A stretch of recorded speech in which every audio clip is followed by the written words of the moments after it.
اب آئیے، اس نے ایک بار چھو لیا تھا مجھے، مجھ میں اس کی مہک ابھی تک ہے۔ میں اس ذیشان خطیب کے در احساس پہ دستک دے رہا ہوں، جس نے ہمارے اس ضلع بجنور کے نام کو بہت دور تک روشن کیا ہے۔ خطیبوں کے حلقے میں بہت محترم نگاہوں سے دیکھے جاتے ہیں، بڑی چاہت کے ساتھ سنے جاتے ہیں، ہزاروں کے مجمع کو سنجیدگی بخشا کرتے ہیں۔ موج گل، موج صبا، موج سحر لگتی ہے، سر سے پا تک وہ سما ہے کہ نظر لگتی ہے، لمحے لمحے میں بسی ہے تیری آمد کی مہک، آج کی رات تو خوشبو کا سفر لگتی ہے۔ گزارش کر رہا ہوں جناب حضرت مولانا مفتی محمد افتخار صاحب مدرسہ ضیاء العلوم کرتپور کے محتمم صاحب ہیں کہ آپ تشریف لائیں، اپنے مواعظ حسنہ سے ہم سب کو مستفیض فرما دیں۔ 22 ایک اعلان اور سن لیں، 22 نومبر کو کہاں ہے؟ 22 نومبر کو سادات پور گڑھی پوسٹ بڑھا پور میں ایک آل انڈیا نعتیہ مشاعرہ ہو رہا ہے۔ 22 نومبر کو سادات پور گڑھی پوسٹ بڑھا پور، جس میں فیصل رشیدی صاحب، امتیاز اظہر صاحب، مفتی طارق جمیل صاحب، فضیل احمد صاحب، فضل الرحمان صاحب، ظہیر احمد قنوجی، یحییٰ جلیس، محمد جنید صاحب، سراج احمد صاحب، حیدر علی صاحب، معاذ قمر صاحب، علاء الدین صاحب، ازہد شاکر صاحب اور ان کے علاوہ اور شعراء کرام قرائے اعظام تشریف لائیں گے۔ 22 نومبر کو آپ سے شرکت کی درخواست ہے، آپ شرکت کریں۔ السلام علیکم ورحمۃ اللہ وبرکاتہ۔ بسم اللہ الرحمن الرحیم۔ الحمد للہ الذی خلق الانسان وعلمہ القرآن وحلاه بالنطق والبیان، والصلاة والسلام على رسوله الذي أرشده إلى كنوز العلم والعرفان، وعلى آله وأصحابه الكرام، أما بعد فأعوذ بالله من الشيطان الرجيم، بسم الله الرحمن الرحيم۔ قل يا أيها الناس انی رسول اللہ الیکم جمیعا، صدق اللہ العظیم۔ مسلمان جب کبھی اپنے نبی کی بات کرتے ہیں، مسلمان جب کبھی اپنے نبی کی بات کرتے ہیں تو گویا زندگی ہی زندگی کی بات کرتے ہیں۔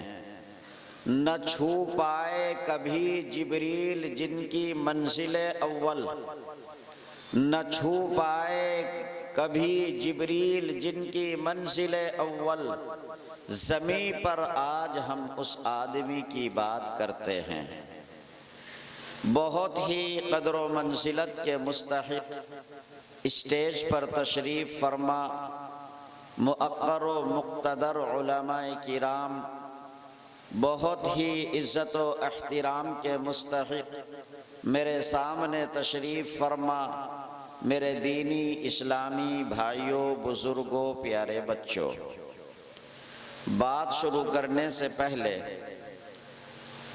میں آپ سے ایک چھوٹی سی گزارش کر لوں کہ جو سامنے کھڑے ہوئے ہیں وہ آگے آ کر کے بیٹھ جائیں، اور جو ادھر ہیں وہ بھی تھوڑا تھوڑا قریب ہو کر کے بیٹھ جائیں، ایسا لگے کہ یہ مسلمان ہیں، دینی محفل میں اپنے آپ کو دین کا محتاج بنا کر کے آئے ہیں۔ لگنا چاہیے کہ ہم دینی باتیں سننے کے لیے بیٹھے ہیں۔ میرے بھائیوں، دین کی باتیں اگر عظمت کے ساتھ، اہمیت کے ساتھ، ادب و احترام کے ساتھ سنی جاتی ہیں تو مالک کائنات عمل کی توفیق بھی دے دیتے ہیں۔ جو سامنے بیٹھے ہوئے ہیں تھوڑا قریب قریب ہو جائے بھائی، آ جائے میرے بھائی جو ادھر سامنے ہیں وہ بھی آ جائے، قریب قریب ہو جائے تھوڑا تھوڑا سا۔ بھئی آپ ہی لوگوں سے کہہ رہا ہوں تھوڑا تھوڑا سا قریب ہو جائے، آ جائیے گا۔ بہت زیادہ طویل گفتگو نہیں ہوگی، کچھ باتیں اللہ تعالیٰ کہلوا دے جو میرے اور آپ کے لیے نفع بخش ہوں، بس مختصر گفتگو کرنی ہے۔ آ جائیے، قریب قریب ہو کر کے بیٹھیے۔ بھئی سمجھ پور کے لوگ تو بہت سمجھدار ہیں۔ پہلے تو گاؤں کے لوگ اس طرح کے بہت زیادہ سیدھا سادہ ہوا کرتے تھے، اب نہیں ہوتے۔ ایک دیہات کے رہنے والے تھے، بیچارے بہت سیدھے سادے انسان تھے، انہوں نے کبھی زندگی میں آئینہ نہیں دیکھا تھا۔ بھئی آئینہ تو جانتے ہیں، شیشہ کبھی نہیں دیکھا۔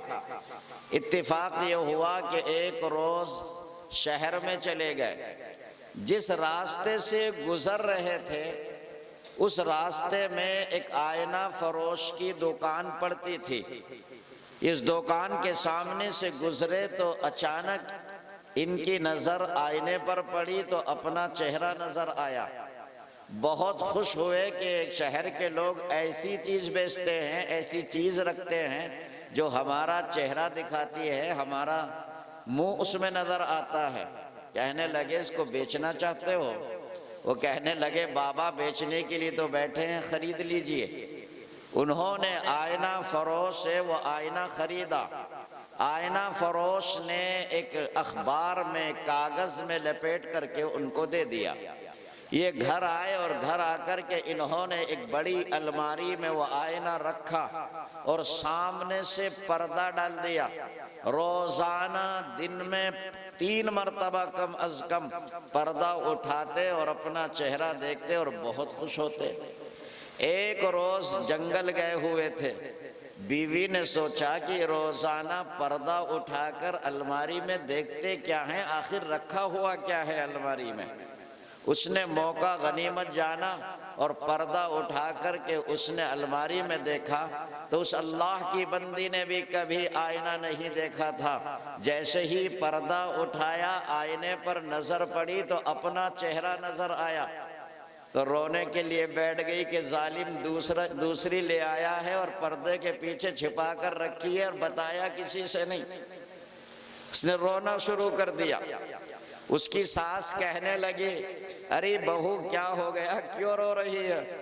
تو کہنے لگی دیکھ لے اپنے پوت کے کرتوت، دوسری لایا ہے پردے کے پیچھے چھپا کر رکھی اور بتایا کسی سے نہیں۔ اتفاقی بات یہ ہے کہ اس بڑھیا نے بھی کبھی آئینہ نہیں دیکھا تھا۔ بڑھیا کہنے لگی میں بھی دیکھ لیتی ہوں میرے بیٹے کی دوسری بیوی کیسی ہے۔ جیسے ہی بڑھیا نے پردہ اٹھایا اور آئینے پر بڑھیا کی نظر پڑی، اپنا چہرہ نظر آیا تو کہنے لگی ارے بہو اتنا پریشان کیوں ہو رہی ہے، بہت بڑھیا ہے، جلدی مر جائے گی۔ تو میرے بزرگوں پہلے تو گاؤں کے لوگ اتنے سیدھے سادے ہوا کرتے تھے، اب نہیں ہوتے۔ پتہ نہیں سبز پور کے لوگ کیا اب بھی اتنے سیدھے ہیں کیا؟ کوئی وہاں کھڑا ہے، کوئی ادھر بیٹھا ہے۔ اسی طرح آپ لوگ غفلت سے دین کی بات سنیں گے تو سمجھ میں نہیں آئے گی۔ آپ لوگ اتنا شاندار آپ نے پروگرام کیا، بہترین پنڈال ہے، اچھا کھانا کیا، بڑی ضیافت کی، اور رات دن آپ اس کی تیاری میں لگے رہے۔ اب اس سے کچھ فائدہ اٹھانے کا موقع آیا ہے اور آپ ادھر اسی طرح پھرتے رہیں تو یہ غیر مناسب ہوگا۔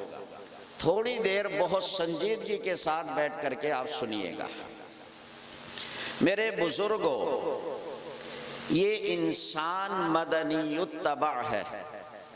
مطلب یہ ہے کہ انسان آبادیوں میں، بستیوں میں، شہروں میں ایک دوسرے کے ساتھ مل کر رہنا چاہتا ہے۔ یہ انسان ایک دوسرے سے کٹ کر، ایک دوسرے سے ہٹ کر، الگ تھلگ ہو کر کے جنگلوں میں، صحرا میں، بیابانوں میں، غار و گفا میں ایک دوسرے سے بالکل الگ ہو کر زندگی گزارنا نہیں چاہتا۔ انسان کی طبیعت اور فطرت یہ ہے کہ ایک دوسرے کے ساتھ مل کر رہنا چاہتا ہے۔ بستیوں میں، قصبوں میں، شہروں میں، گلی کوچوں میں، گھروں میں ہم ایک دوسرے کے ساتھ مل کر رہنا چاہتے ہیں، تمام انسانوں سے ہٹ کر اور ہر ایک سے الگ تھلگ ہو کر کے ہم زندگی نہیں گزار سکتے۔ اور اگر غور کیا جائے تو مالک کائنات نے انسانوں کو ایک دوسرے سے اس طرح جوڑا اور وابستہ کیا ہے، ہماری ایک دوسرے سے اس طرح ضرورتیں وابستہ ہیں کہ یہ انسان چاہتے ہوئے بھی کبھی تنہا زندگی نہیں گزار سکتا۔ اگر ہم چاہیں کہ الگ تھلگ ہو کر کے ایک دوسرے سے کٹ کر زندگی گزاریں تو نہیں گزار سکتے۔ اللہ تعالیٰ نے انسانوں کی ضرورتوں کو ایک دوسرے سے وابستہ کیا ہے۔ اب ہم جن لوگوں کے ساتھ رہتے ہیں، کوئی ہمارا پڑوسی ہے، کوئی ہمارے خاندان کا ہے، کوئی ہمارا بیٹا ہے، کوئی بیوی ہے، کوئی ماں ہے، کوئی بہن ہے، کوئی دوست ہے، کوئی ہمارا بزرگ ہے، نوکری کرنے والا ہمارا ملازم اور نوکر ہیں۔ مسلمانوں، آج میں آپ کو اس رات کی تاریکی اور سناٹے میں آمینہ کے لخت جگر آخری پیغمبر محمد الرسول اللہ صلی اللہ علیہ وسلم کی وہ سیرت اور آپ کی زندگی کا وہ عنوان اور وہ پہلو ذکر کروں گا کہ نبی نے اپنے ساتھ رہنے والے انسانوں کے ساتھ کس طرح زندگی گزاری ہے۔ ہمیں پڑوسیوں کے ساتھ کیسا برتاؤ کرنا ہے، ہمیں ماں باپ کے ساتھ کیسا سلوک کرنا ہے، بیوی بچوں کے ساتھ کیا برتاؤ کرنا ہے، ہمیں اپنے دوستوں کے ساتھ کس طرح زندگی گزارنی ہے، نوکر چاکروں کے ساتھ کیسا برتاؤ کرنا ہے۔ آؤ مسلمانوں، چلتے ہیں مدینے کی گلیوں میں اور دیکھتے ہیں آخری پیغمبر کی زندگی کو۔ نبی محترم صلی اللہ علیہ وسلم نے دنیا والوں کے ساتھ کس طرح زندگی گزاری ہے، ایک دوسرے انسان کا کیسا احترام کیا ہے اور ایک دوسرے کے ساتھ آپ نے کیا برتاؤ کیا ہے، میں کچھ وقت میں یہ آپ کو بیان کرنا چاہتا ہوں۔ سب سے پہلے ہم یہ دیکھیں کہ ہمارا ایک رشتہ وہ ہے کہ جس کی ہم اولاد ہیں، وہ ہمارے ماں باپ ہیں۔ میرے نبی نے اپنے والدین کے ساتھ کیا برتاؤ کیا ہے، ماں کے ساتھ کیا سلوک کیا ہے۔ مسلمانوں، صورتحال یہ ہے، ابھی تمہارا پیغمبر دنیا میں نہیں آیا، ابھی نبی کی ولادت نہیں ہوئی اور باپ کا سایہ سر سے اٹھ چکا ہوتا ہے۔ ارے وہ محسن انسانیت جو تمام دنیا کے لیے سہارا بن کر کے آیا، سمجھ پور کے مسلمانوں، میں کیسے تمہارے سامنے بیان کروں، وہ خدا کی دھرتی اور زمین پر اس حال میں آتا ہے کہ اس کے باپ کا سایہ اس کے سر پر نہیں ہوتا۔ ابھی عمر 6 سال کی ہوتی ہے، والدہ ہاتھ پکڑ کر کے مدینہ لے جاتی ہے، وہاں آپ کے والد گرامی کی قبر ہے۔ آپ کی والدہ نے کہا، محمد ابھی تم دنیا میں نہیں آئے تھے، تیرا باپ دنیا سے جا چکا تھا، تیرے باپ کی قبر مدینے میں ہے، میں چلتی ہوں، آج تیرے باپ کی قبر کی زیارت کراؤں گی، اپنے رشتہ داروں سے مل کر کے آئیں گے۔ آپ کی والدہ آپ کو مدینہ لے جاتی ہے، کچھ وقت کے بعد مدینے سے واپس آ رہی ہیں، مقام ابوا پر آ کر آپ کی والدہ کی طبیعت خراب ہو جاتی ہے اور طبیعت اس درجے خراب ہوتی ہے کہ آج آمینہ کے ہاتھوں کے اندر اتنی طاقت نہیں ہے کہ اپنے ہاتھوں سے کچھ پکڑ سکے۔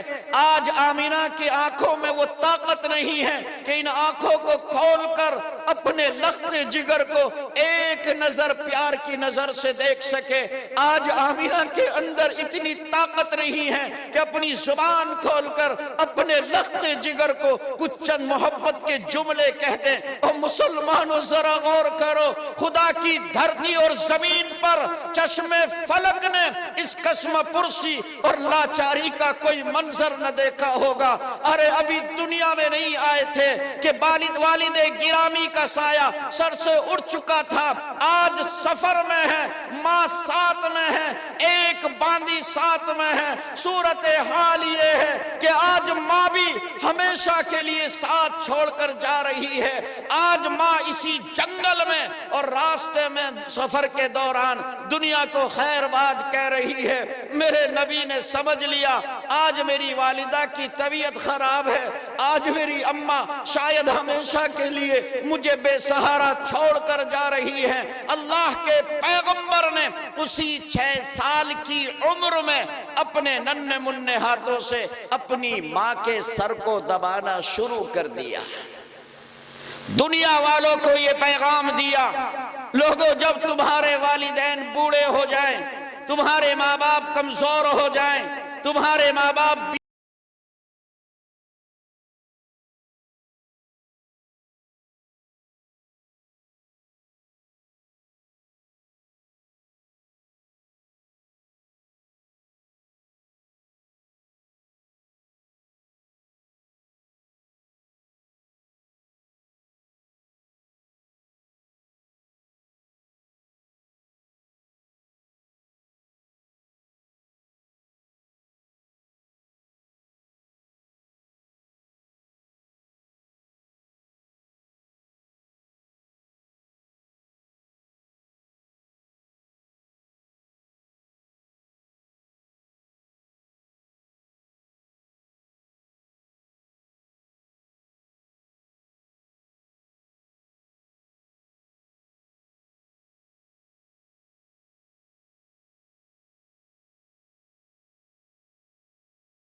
ہو۔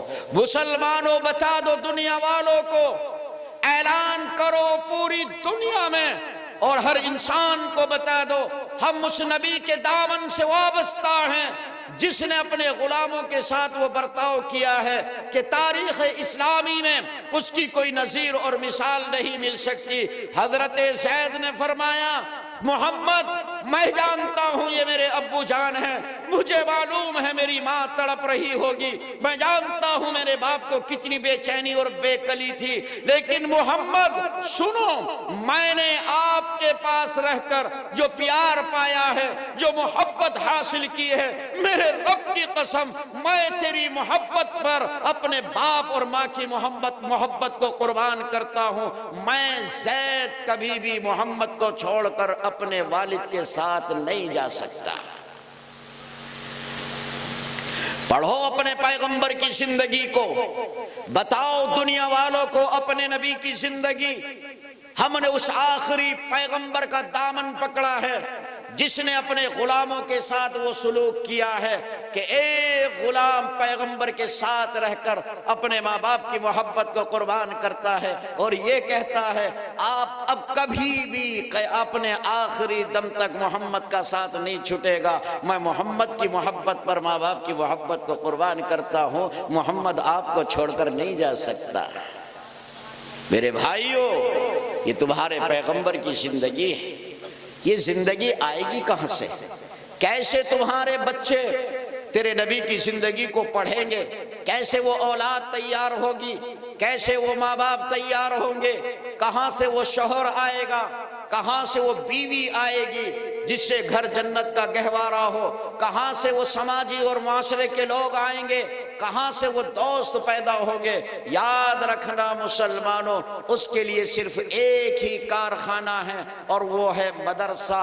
آپ اپنے بچوں کو مدرسوں میں داخل کرو، وہ پیغمبر کی زندگی کو پڑھیں گے اور پھر اسی عمل اور کردار کے ساتھ دنیا والوں کے سامنے اپنے نبی کی زندگی کو رکھیں گے۔ یہ واحد مرکز ہے مدرسہ جہاں سے پوری دنیا میں جہاں جہاں بھی مدرسے ہیں سب سے بہترین شہری تیار کیے جاتے ہیں۔ مدرسے سے جو آتا ہے وہ بہترین سماجی ہوتا ہے، بہترین شہری ہوتا ہے، شاندار کردار کا بیٹا ہوتا ہے، اچھے اخلاق کا شوہر ہوتا ہے، بہترین کردار کا باپ ہوتا ہے، اچھا دوست ہوتا ہے۔ جس نے مدرسوں میں رہ کر آخری پیغمبر کی زندگی کو پڑھا ہے وہ کہیں نہ کہیں اپنے عمل اور کردار سے اس زندگی کو واضح کرتا ہے۔ میرے بھائیوں، اگر اس سماج اور معاشرے میں عزتیں چاہتے ہو، نبی کی زندگی کو لوگوں کے سامنے رکھنا چاہتے ہو، اپنے پیغمبر کی ناموس چاہتے ہو، اپنے پیغمبر کی عزت کی حفاظت چاہتے ہو، اس نسل کو مدرسوں میں داخل کر کے پیغمبر کی زندگی کو پڑھاؤ تاکہ وہ اپنے عمل سے دنیا کو واضح کرے کہ ہم نے کس نبی کا دامن پکڑا ہے۔ مجھے بہت خوشی ہے کہ گزشتہ 1-1.5-2 سال سے آپ کی بستی میں مدرسہ جاری کیا گیا۔ میں کہتا ہوں اس بستی میں جو بھی رہتا ہے، اپنے ہو پرائے، غیر مسلم ہو مسلم ہو، ہر ایک کو خوش ہونا چاہیے کہ مدرسہ وہ جگہ ہے جہاں سے بہترین شہری ملتا ہے، اچھا سماجی ملتا ہے، نیک انسان ملتا ہے، ہر ایک کو محبت بانٹنے والا ملتا ہے، جہاں سے انسان کو انسانیت ملتی ہے۔ آپ کو، آپ کی بستی کے ہر فرد کو خوش ہونا چاہیے کہ ہماری بستی میں یہ بھوگلے سے آنے والے 2 نوجوان قاری حضرت محمد رمضانی اور رحمت علی صاحب، انہوں نے ہماری بستی میں 4 چاند لگا دیے۔ انشاءاللہ ہمارے بچے یہاں پڑھیں گے تو وہ اپنے عمل اور کردار سے دنیا کو بتائیں گے کہ محمد الرسول اللہ کی زندگی کیا تھی اور انہوں نے دنیا کو کیا سبق دیا ہے۔ کریں گے داخل اپنے بچوں کو مدرسے میں انشاءاللہ۔ میرے بھائیوں، یہاں آپ کے مدرسے میں تعمیری کام جاری ہے، 3 کمروں کی درسگاہوں کی تعمیر چل رہی ہے، اس کے لنٹر کا مسئلہ درپیش ہے، بہت جلد انشاءاللہ اس کی تکمیل ہو جائے گی۔ اتنا بڑا مجمع ہے کوئی اللہ کا شیر جو کھڑے ہو کر یہ کہے کہ مفتی صاحب میں اپنے اس ادارے کے لیے، اس کی تعمیر کے لیے 10,000 روپے دیتا ہوں؟ ہے کوئی اس بھرے مجمع میں خدا کا شیر جو جلدی سے ہاتھ اٹھا کر کہے کہ انشاءاللہ 10,000 روپے ہم اپنے مدرسے کے لیے دیں گے؟ بہت زیادہ نہیں، صرف 10,000 روپے، اور مجھے امید ہے کہ یہ خدا کے وہ شیر بیٹھے ہوئے ہیں کہ ضرور اس مجمع میں اللہ کا کوئی نیک دل بندہ اٹھے گا اور وہ یہ کہے گا کہ انشاءاللہ ہم اپنی آخرت بنانے کے لیے، اپنے بچوں کی زندگی بنانے کے لیے، اپنے پیغمبر کی ناموس کے لیے 10,000 روپے دیتے ہیں۔ ہے کوئی اللہ کا شیر؟ مجھے امید ہے میرے پیاروں، ضرور اس مجمع میں کوئی نہ کوئی اللہ کا نیک دل بندہ اٹھے گا اور ہمت کرے گا اور یہ کہے گا مولانا ہمارا مدرسہ بن رہا ہے، اس کی تعمیر کے لیے سب سے پہلے میں 10,000 روپے پیش کرتا ہوں۔ ہمت کرو خدا کے شیرو، اللہ نے دیا ہے تو لٹاؤ اس کے نام پر، رب نے دیا ہے تو اس کے نام پہ لٹانا۔ ماشاءاللہ ماشاءاللہ، بہت اچھے لوگ ہیں، آپ سے مل کر کے طبیعت خوش ہو گئی۔ بھئی جانے کی فضا نہ بنائیں،